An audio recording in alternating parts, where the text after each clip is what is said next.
When I first started running discovery calls with potential clients, I had no idea what I was doing.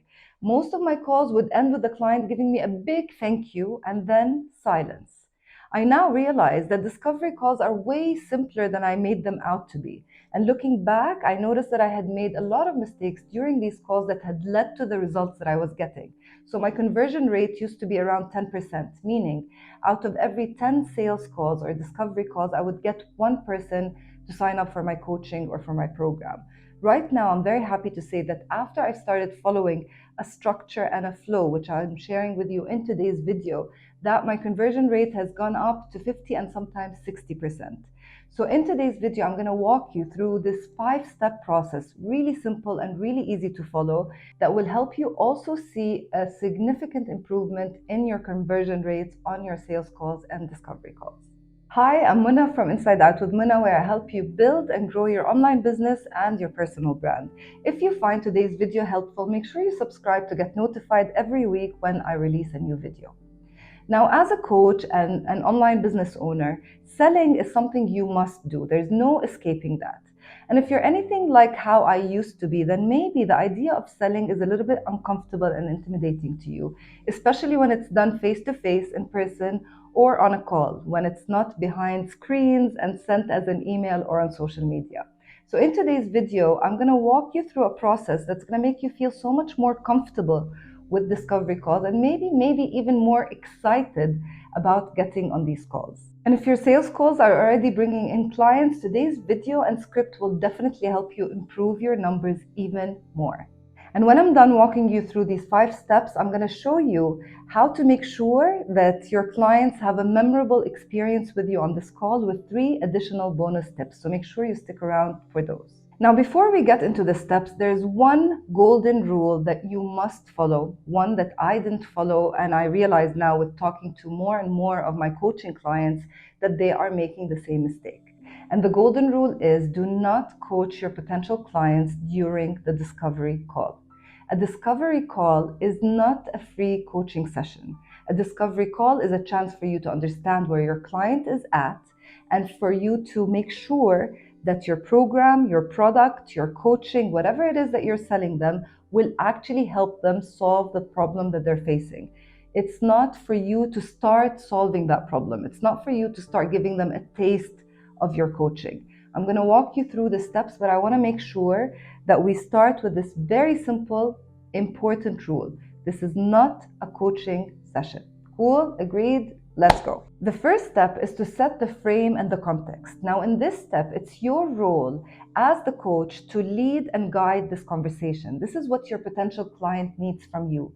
They signed up for this call, and you want to make sure that from the beginning that they feel that they're in good hands, that the person that they're talking to knows what they're doing, has confidence in their framework, and will be the one who's guiding and leading this conversation. A mistake I see many people make is allowing the client to go wherever they want to go with the conversation.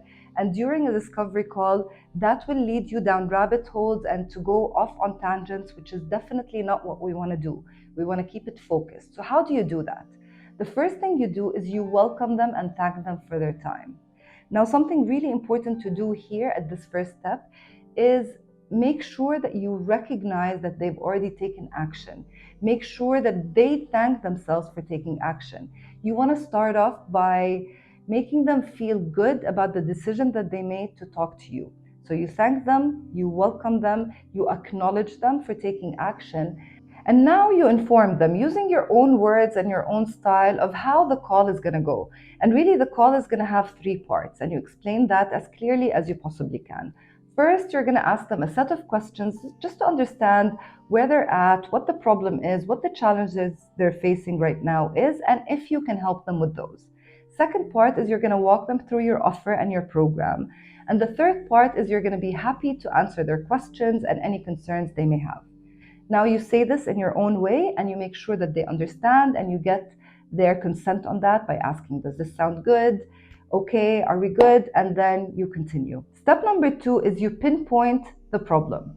In this step, you want to start asking questions to understand what they're up to, what problems they're facing, what are the challenges they're going through right now. And there's a list of questions that I'm going to share with you right now, but you can add a few things to this. But I suggest that you don't add too many questions. I think 5, 6, maybe 7 questions tops, because you really want to keep this concise and very straight to the point to understand if you can help them with the problem that they're facing. So one of the first questions that you ask is, why did you decide to invest the time to talk to me today? By asking this question, you're going to start getting exactly in their own words what they need, what they came here for. Second question is you ask, what are your current goals right now? What are you up to? Now they start telling you, my goal is, I don't know, to lose weight, to rebuild my relationship with my kids, to increase my sales conversion rates, to whatever. They start answering these questions. Now make sure that as they're speaking, you're taking notes. Make sure you're writing the words that they're using, because we're going to be using that later on. Next, you ask them, after they've told you why they invested the time to talk to you, what problem they're facing or what their goals are right now, that you ask, what would that give you? Now, they told you what their goal is, right? I want more sales in my business, for example. This question where you say, what would that give you? That will allow you to understand their values.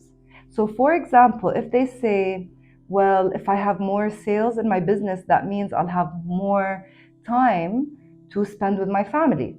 So now what's the value here? They value time with the family. Family is high on their list of values. Maybe they say, well, if I make more money in my business, then that will allow me to travel more. So travel is important to them. Now you're starting without asking them, what are your values? Because nobody really knows how to answer that. You're getting their values in an indirect way. They're literally telling you what their values are. So make sure you write those down. Now you ask them, what's getting in the way of you achieving that goal?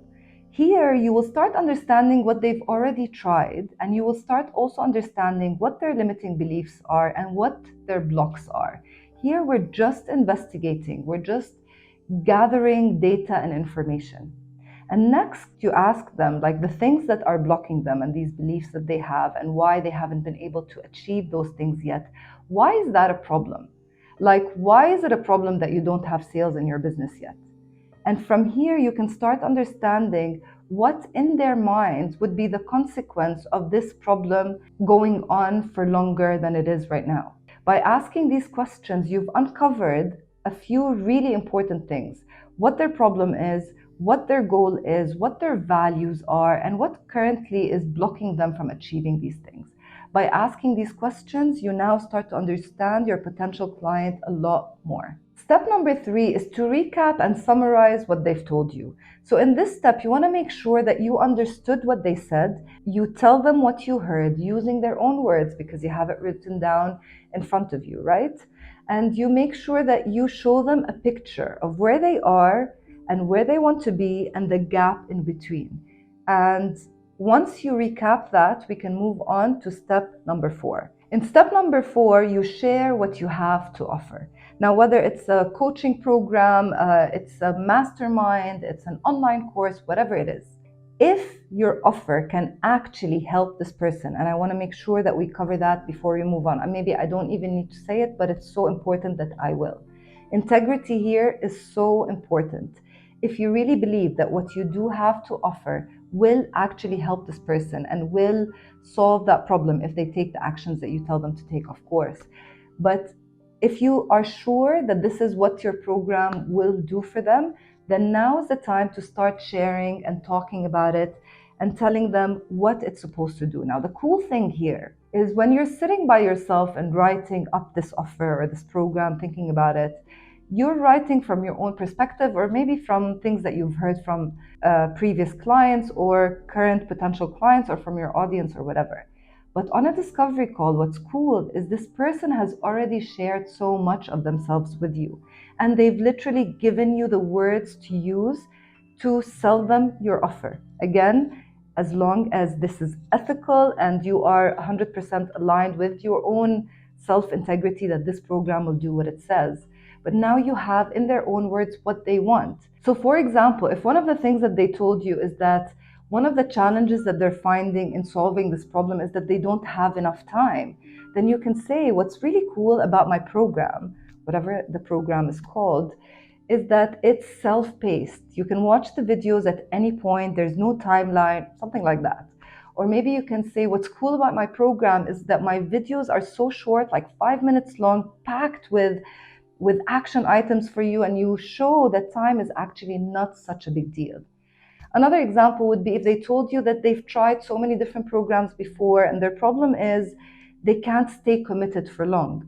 Then maybe if your program includes that, then you highlight that in your program you have an accountability system where other members of the community will keep each other accountable, or that you have a check-in call once a week to make sure that people are doing what they said they're going to do.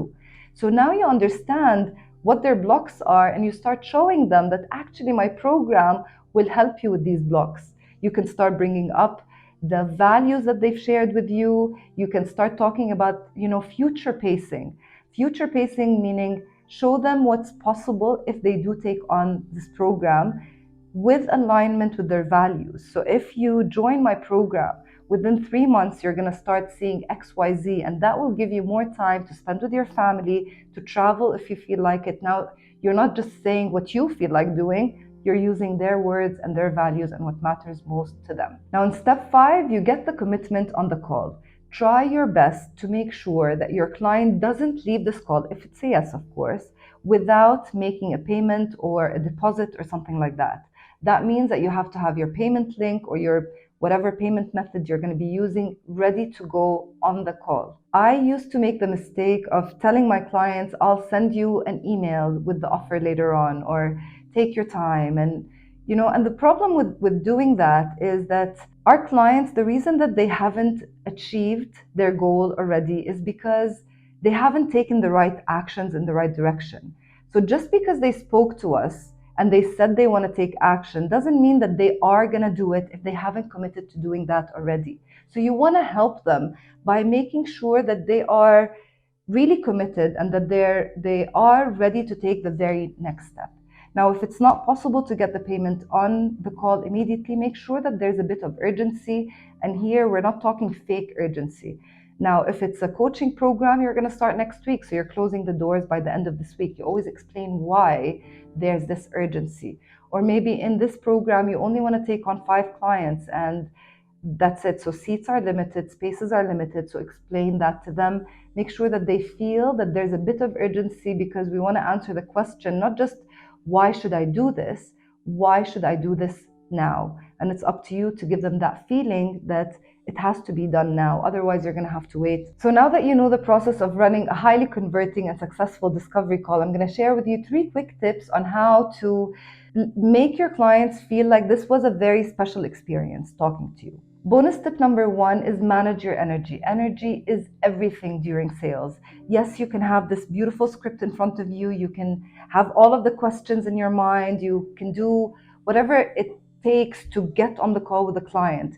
But if deep inside you don't believe this call is going to convert, or if you're feeling down or if you're feeling low, this energy is going to come through and it's going to affect the result and the effectiveness of your sales call. So my suggestion is always, before getting on a sales call, do whatever you need to do to make yourself happy, to raise your vibration and frequency, and get really excited about the idea of helping someone out, because this is what your offer is going to do for them, right?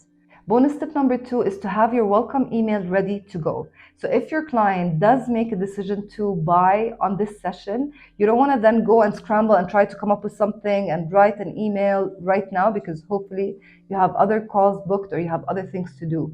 So create your email, whether it's a sequence, multiple emails, or just that one welcome email ahead of time. This will save you time, and that will make you enjoy the win of getting the client rather than running to do more things and have more tasks to finish. And the third bonus tip is to make your client feel good about their decision, even if it's a no.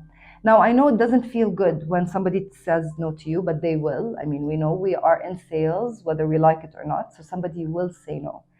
The last thing we want to do is have the client feel worse after the call than they did before the call, even if they are a no. So your job as the coach, if they are really convinced that this program is not for them, or they really don't have the time or the budget or whatever it is, not to make them feel bad about it. In fact, let them leave this call feeling like they made the right decision for now. Because when a client says no, it's not necessarily a no full stop. It might be no, not now, not yet. And this client might come back to you the next time you launch, whether it's in 6 months or a year, and you want to leave a good taste in their mouths. And even if they never come back, you don't want to be that coach who made them feel bad because they didn't buy your program. You want to keep them as a fan, and to keep them as someone who's feeling good about themselves, not worse about themselves. Now, if you want to learn how to get more people onto your discovery calls to begin with, or how to design offers that will attract your ideal clients to you, then this is something that I'm covering in my program called Level Up.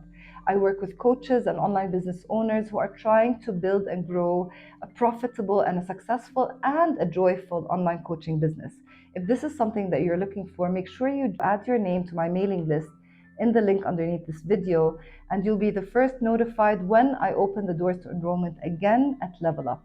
This is a very exciting opportunity for us to be working closely together.